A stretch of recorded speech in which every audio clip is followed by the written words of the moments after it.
So I've already explained this example. Let's see what happened in example 4. Now, this is a trick that you must avoid, all right? You're going to see something like this. I can ask you stuff like this in a test, but keep in mind there's a trick. Why is there a trick? I'm going to explain quickly, all right? The first thing you notice is this looks like trigonometric substitution, right? Because you see there's a root. So you'll be tempted to say that this is trigonometric substitution. However, yes, if you do trigonometric substitution, I can tell you, you get to an answer, right? But that is not, it's not going to be very easy. It's after doing a lot of work.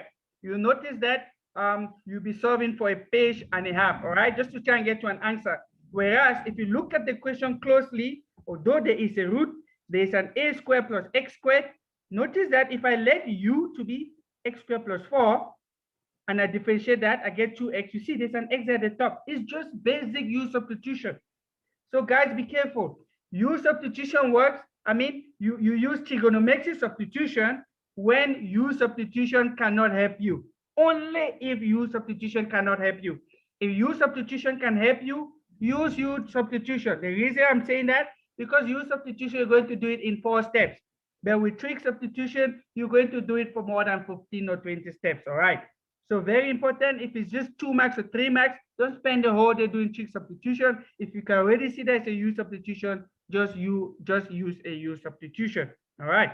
And if you do that, you should get this kind of result. That's why I didn't do it, because just a u sub is very straightforward and easy. Now let's look at what comes next. All right, this is the one for sec. It's a very nice question. If you take note here, there's a minus, all right? We've seen a case where we had a plus and we say was tan. But in this case, if you have x squared minus a squared, and here I tell you that a is greater than 0, all right? Take note, a has to be greater than 0, because if a is not greater than 0, you can't divide by 0. And again, there's no square root of a negative number. So that forces a to be greater than 0, all right? What substitution do you make? You know this has to be sec. Most people get this wrong and they use sign, all right? We've asked questions like this many times. People tend to just use sign. I don't know why. And I'm going to tell you a little trick about this trick substitution. If you make the wrong substitution, so if you let x to be the wrong substitution, notice it, when you try to simplify this root that you have in my integral, it doesn't simplify to anything easier, right? It's going to, in fact, you will not be able to simplify it. It's as easy as that. So if you can't simplify the root, it means that your substitution is wrong. It's as easy as that, all right? Now, if you do this substitution, take note the 2 intervals, 0 to pi over 2, and from pi to 3 pi over 2. Very, very important, all right? Now, if you simplify this root, you get a tan theta. Everyone knows I got there, because if you factor out a here, a squared, you have 6 squared minus 1, and this is an identity. What is 6 squared minus 1? Is tan squared. And you know the square root of tan squared is tan, square root of a squared is a. That's how you end up with a tan theta. Now, if you plug this into your integral, look how easy it gets. You have tan that cancels, the a there at the top cancels the a at the bottom. You just left with sec. But now, remember what I told you? What's the integral of sec? You know, integral of sec is ln, absolute value of sec theta plus tan theta. You don't need to show me how you got to that result. It's a special identity or a special integral that you need to remember. The integral of tan and the integral of sec. You don't need to show me how you get to those results. You just need to state the result. All right. Integral of sec, you know, is ln, absolute value of sec theta plus tan theta. All right. Let me scroll down so that we see what I'm talking about. There we go. You can see there. You have integral of sec. It's just ln, absolute value sec. Take note, there's an absolute value sign. Please put the absolute value sign. But don't stop here, because you always check. This is theta, but my original question is in terms of x. So it means I need to draw right angle triangle. So whenever you do a trigonometric substitution, there's one thing that I must always see. I need to see you drawing a right angle triangle. All right. And if you do that, remember that your substitution was x equals to a sec theta. Remember, sec again is what? 1 over cos. Cos is adjacent of hypotenuse. Therefore, sec is going to be hypotenuse over opposite. There we go. So sec theta is hypotenuse x over a. And if you use Pythagoras theorem, you can get the opposite. Now, if you come here, where I see sec, obviously, sec here will just be x over a. I've already mentioned that it's hypotenuse over adjacent. So you have x over a. And then where you see tan, you know tan is opposite over adjacent. So you have this root here divided by a, there's tan. If you choose to stop here, I'm just going to smile over the fact that I didn't simplify a lot, but preferably I want you to go one step further. Look at this, they have a common denominator of a, all right? And I put an arrow there to show you what happens. If you put all of this over a common denominator a, you can resolve this to be ln of this whole top piece minus ln of the bottom piece. That's an identity. We say ln of a divided by b is ln of a minus ln of b. Now, take note, this c that you have here is a constant, and ln of a is just a number, all right? It's just another constant. Therefore, c minus ln a, you can just call it a constant, all right? C1 or k or any other variable that you want to use. So you can notice here the a disappeared at the bottom, and we just have a new constant called C1. There we go. Is there any question regarding this example? Okay, someone wrote something here. Let's see. Is it always the case that when solving for the hypotenuse using Pythagoras, the value is the same as the initial square root that we had? The answer is yes, because we're trying to make your life easy, all right? If you use Pythagoras and then the value doesn't look like the original root you had, it means already you're making a mistake. You see why these questions are easy if you know the rules, all right? You cannot make careless mistakes, because if you make a mistake, you yourself, you're going to see that you're making a mistake.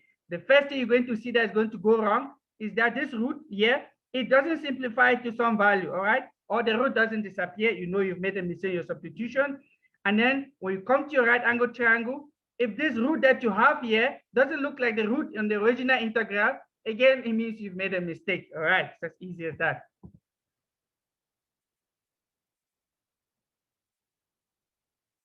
All right, please explain the steps after tan theta, I guess, so a tan theta.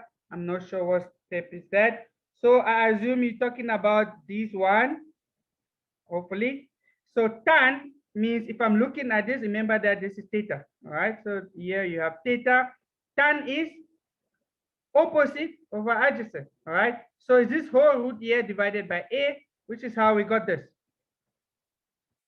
And obviously, this arrow here shows you what simplification I did.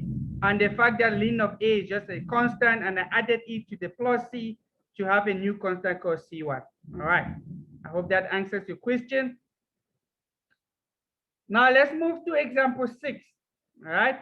For those of you that attended the session, I'm going to give you a quick hint. Example 6 is very, very important. It's a must know. You must know it. All right. Let's look at example 6. You should be able to do this kind of examples for a lot of marks. Let's go through it step by step.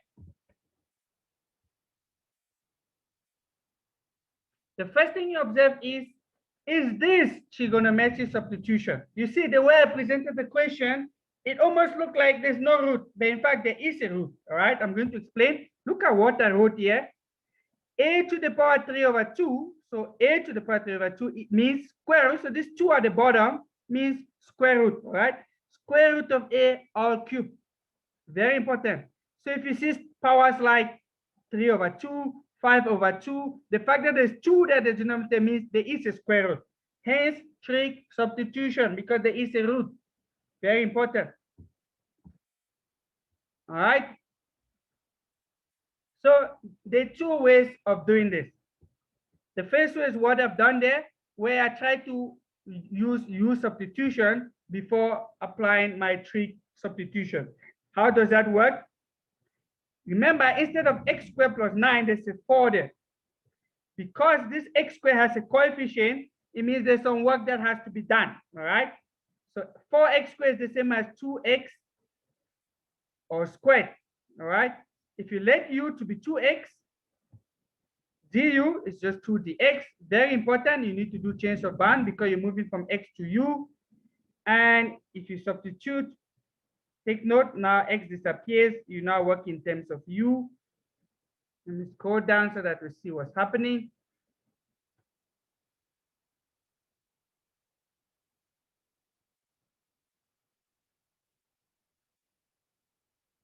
All right, so at this step, so once you've simplified this substitution, you get to this point here.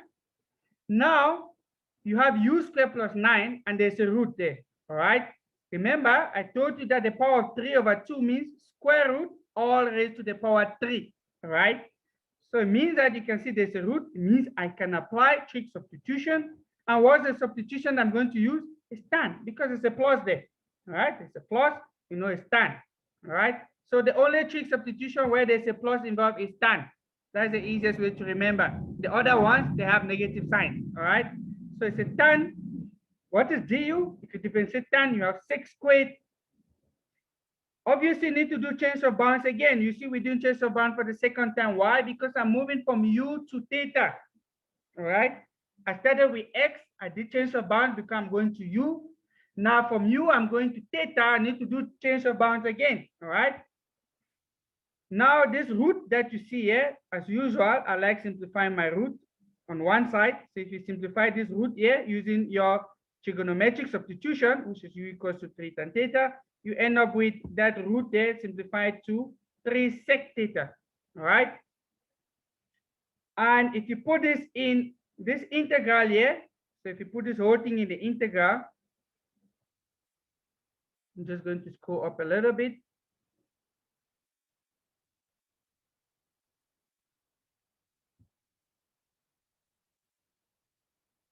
Guys, please mute your mics, mute your video stream. I see some people, I can see what they're doing there at home. I don't want to see what you're doing. So just mute everything. All right.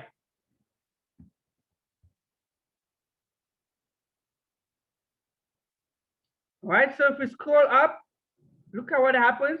You see in this step here, so this step here is just you trying to simplify. Just get hold of my stylus again.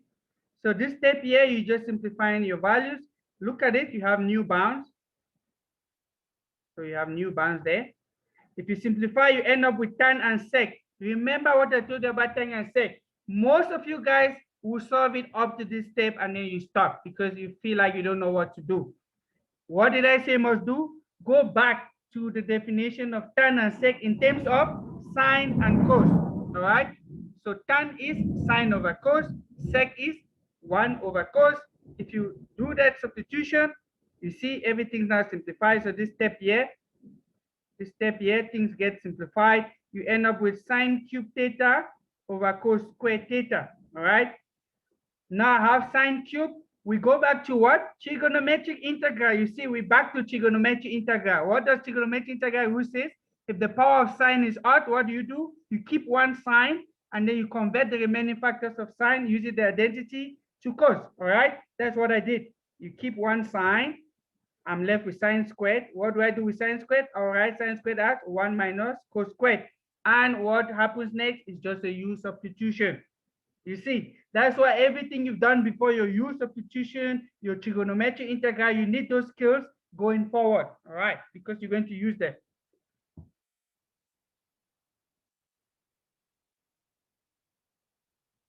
And there you go, if you do u substitution.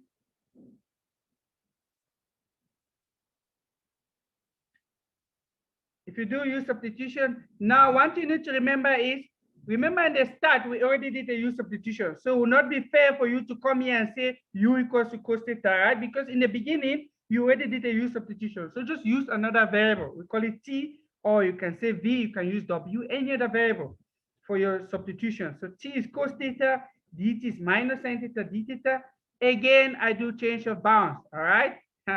You can see when we move from x to u, we did change of bound. U to theta, we did change of bound. Now from theta to t, we do another change of bounds, all right?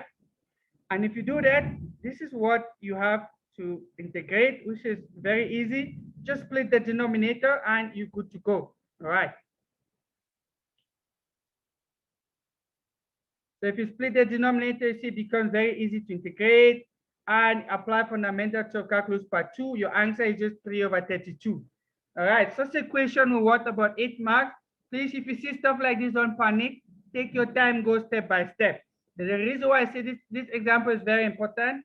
Not necessarily it will be this complicated where you need to do change about 4 times, but you should expect something along the line of this kind of example. All right, please practice. I'm repeating again, practice examples that look like that. All right, because this is a combination of all the different techniques that we've done before. All right, it's a very, very nice example. And I would say basically that's it, because the next one that I gave you is just homework. It's straightforward. Please go look at this one as homework. If you struggle with it, send me an email or speak to the tutor. All right, I'll give you a little hint. If you notice, it doesn't look like any of the substitution that we've done before.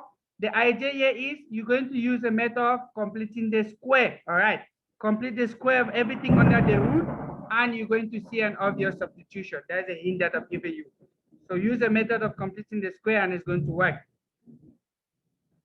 Then obviously, homework exercises. And what did I say about my homework exercises? You must do them.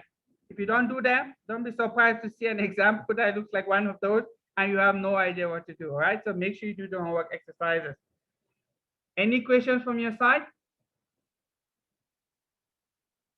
Ask your questions, because from my side, I'm done. Any questions from